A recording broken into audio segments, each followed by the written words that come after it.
Welcome to SAMMY channel, ladies and gentlemen.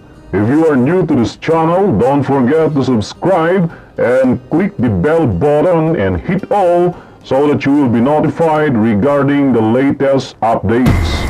The content of this video is taken from available sources such as but not limited to the internet, and the author of this video does not represent any person or organization which will be presented. This is presented for educational purposes only.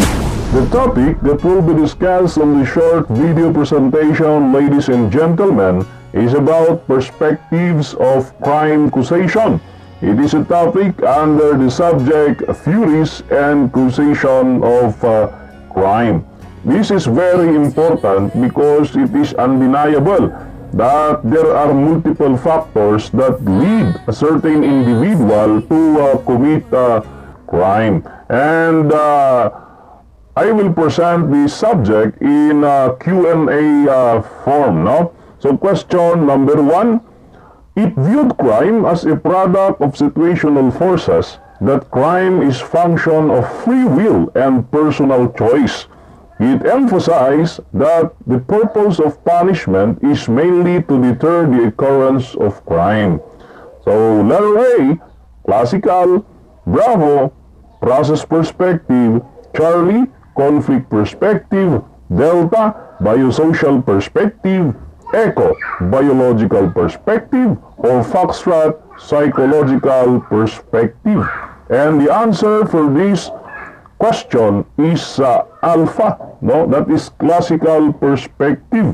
Okay, bakit classical? Kasi kung makikita natin sa tanong, andun po yung free will and personal choice, no? Free will was introduced by Cesar Beccaria, wherein he stated in his classical school of thought that a person have the free will to choose between right and wrong, no? Meron tayong kalayaan na pumili kung ano ang ating gagawin, whether pipiliin natin ang tama o kaya naman ay mali pagka tayo ay naharap sa isang sitwasyon. Kaya kapag ka ang pinili mo ay mali, sabi niya, karapat-dapat lamang na ikaw po ay parusahan. At ayon dito sa perspective na ito, ang purpose po ng pagpataw ng parusa ay para sa deterrence of crime or para hindi na po mangyari yung krimen, no? Para po hindi tularan ng iba yung gumawa ng krimen at yung pong tao ay hindi na po ulitin yung kanyang ginawa. Kaya po siya paparusahan, no? Yan. Sa process perspective, ano naman ang sinasabi dito? The process perspective claim that crime is product of socialization or interaction of one person to another. Okay? Yung pong pagiging kriminal, yung pong paggawa ng krimen ay produkto lamang ng pong pakikisalamuha sa ibang tao. Okay? Na kung saan ito po ay nagsisimula siyempre sa ating mga parents, sa teacher, okay, sa environment, okay, mass media, peer groups, barangay, and other parts of the community. Okay, so tatandaan nyo sa process perspective, ano? Proseso, okay, ng pakikipagsalamuha sa ibang tao. Kaya ito po ay suportado ng differential association theory na sinasabi na kung ikaw ay kadalasang kasama ng mga kriminal, mataas talaga yung tsansa na ikaw ay magiging kriminal dahil para sa iyo yung kanilang ginagawa, yun po ay nagiging normal sa iyong paningin. Diba? So napakadali lang namang intindihin po yung process perspective, no? Yan. Kapag ka ikaw po ay nasama sa mga farmer, ano bang matututunan mo? Ba? Araro dito, araro dyan, araruhan. Diba? Process nga naman, diba? Yan. Kapag ka naman criminology, ang kasama mo, ang matututunan mo, putok dito, putok dyan. Minsan, hit and run. Di ba? Yung po ay process perspective. Okay, you learn from socialization and interaction. Yung po ang process perspective. That's why, if you are socialized with criminals, there is a big tendency that you will become a criminal. Yan, no? Pero pagka ikaw naman ay nasama sa relihiyosong tao, then therefore there is less likely that you will commit a crime. Okay? Ano naman yung sinasabi ng conflict perspective? Yan, dito po yung magkasalungat na pananaw. Sabi nga, no? Conflict perspective stress that causes of crime is based on economic and political factors. Crime is function of competition for limited resources and power. Law is a tool of ruling class in order to control the lower class. It is designed to protect the wealthy people.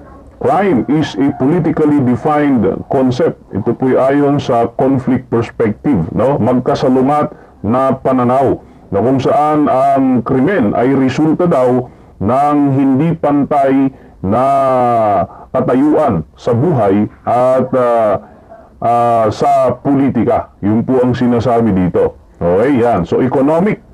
Pag sinabing conflict, ano ba? Magkasalungat na pananaw. Diba? At dahil sa magkasalungat na katayuan sa buhay, magkasalungat na katayuan sa politika, ay sinasabi dito na ang batas lamang ay ito po ay tools para po makontrol ng mga nasa kapangyarihan yung pong mga lower class. Okay, yan. Biosocial perspective. Ano nga naman ang paliwanag ng biosocial perspective?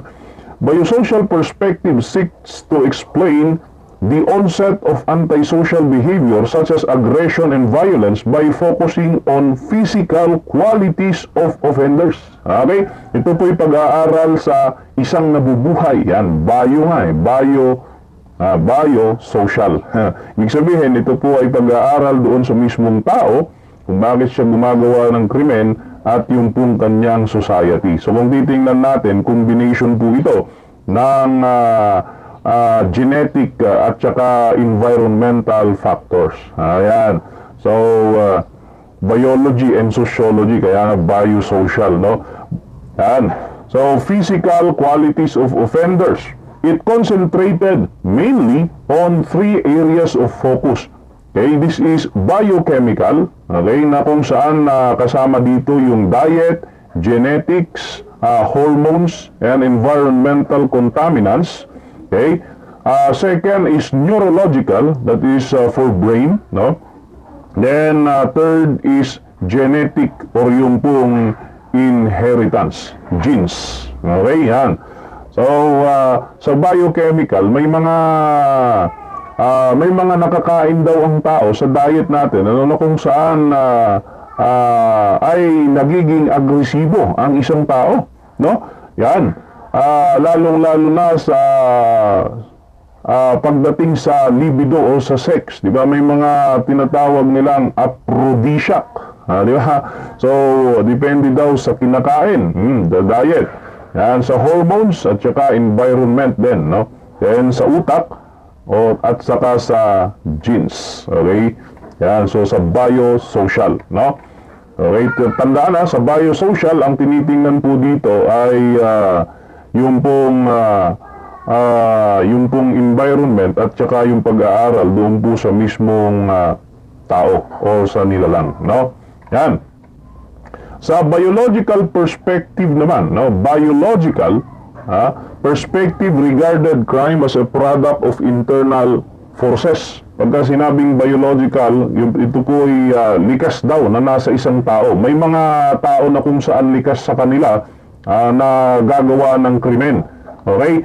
Yan, for example po, ay yung pong kleptomania, na kung saan ang kleptomania po ay hindi niya po mapigilan yung pong kanyang sarili na kumuha ng hindi po niya pagmamayari. Okay? Yan po, no? Innate, kumbaga, innate in nature. Okay? That crime is a function of chemical, neurological, genetic personality, and intelligence or mental traits. Okay? The focus of the study is mainly on individual person itself. It may answer the question why a person becomes a criminal. Okay? Ayon dito sa biological perspective. Okay? Yan. Then, ito naman sa psychological perspective. psychological, yung pong process ng utak or yung pong operation po ng utak po ito. Yan. So, psychological perspective express that criminal behavior is a product of unconscious forces operating within a person's mind. That conflict occur at various psychosexual stages of development might impact an individual's ability to operate normally as an adult. That if the aggressive impulse is not controlled or is repressed to an unusual degree, some aggression can leak out of the unconscious and a person can engage in random acts of violence. Okay? So ito nga po yung nagsasabi na kapag ka po tayo ay gumawa ng krimen, ang gumagana po doon po sa level of consciousness natin, no? Na in-explain natin sa psychoanalytical theory ay yung pong ating unconscious part of mind. Okay? Yan. Na kung saan nangingibabaw po yung pong animalistic behavior na nakapaloob doon po sa unconscious part of mind, whether yung pong thanatos or yung pong eros na andun po sa id na parte ng consciousness ng isang tao. Okay? So, let us proceed to next question. I hope that the different perspectives are already clear to you guys. Okay? So, question number 2. The three principles of punishment that became the trademark of vicarious classical deterrence doctrine include all of the following except letter A, swift, letter B, certain, letter C, severe, and D, reformative. Okay, and the answer for this question is delta, that is reformative. Okay? So ano nga ba yung pong tatlong principle na nakapaloob po doon po sa classical deterrence doctrine? Ito po ay swift. Ano ibig sabihin ng swift? The punishment must be swift to be effective. According to the Merriam-Webster's dictionary, swift means occurring suddenly or within a very short time. Okay, ito po ay effective kahit na saglit pa lang na nai-impose. Swift. Yan. Certain. Ano naman yung certain? States that people must know that they will be punished for their illegal behavior, that they cannot evade the strong arms of the law, that no one may take as a substitute for the punishment of the one who violated the law. So, hindi lang po certain, no? Pag sinabi kasing certain, walang makakatakas sa mata ng batas. Ito po yung sinasabi ng classical theory, no? Yan. Pero itong no one will serve as substitute, ito po ay isa sa juridical conditions of penalty na kung tawagin po ay personal, no? Certain na nga, personal pa kasi hindi pwedeng substitute. Okay? Severe. Bakit kailangang severe? Yan. It must be severe enough to outweigh the reward of an illegal action. Okay? Severity and proportionality are sometimes at odds, especially since each person is different in terms of what constitutes a severe punishment. It also stressed out that crime problem could be traced not to bad people but to bad laws. Yan.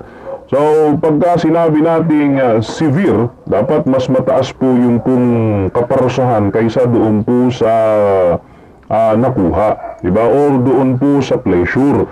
Kasi nga, andito sa classical perspective din, yung pong hedonistic calculus that was introduced by Jeremy Bentham, na kung saan ang isang tao tinitimbang kung ano nga ba ang mas malaki, yung po bang pain, yung kaparusahan, or yung pleasure.